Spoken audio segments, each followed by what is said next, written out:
In this video, we're going to go over a principle whenever we're really doing anything in person, or this totally affects your communications in general, but it's the concept of body language, right? This is mostly having to do with in-person events or in-person sales, door-to-door sales for us. Whenever we're doing in-person sales in general, right, it's interesting kind of hack having to do with human psychology even, is standing next to the prospect, right? That's a form of body language, how we're interacting with other people and items in our space. And in a weird way, probably underlying human psychology, humans standing next to each other, positioning themselves shoulder to shoulder, it's going to initiate a greater sense of trust, right? You don't stand with your enemies like that. You stand with your friends and, allies like that.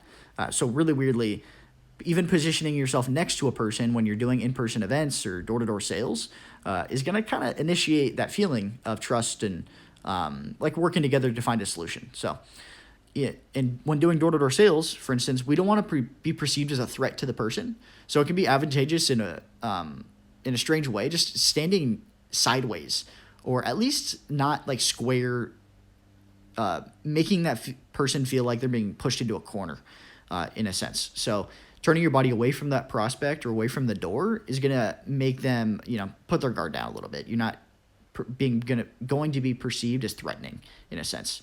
Even showing your hands, right? You don't want to put your hands in your pockets or behind your back or somewhere where like you could be hiding something.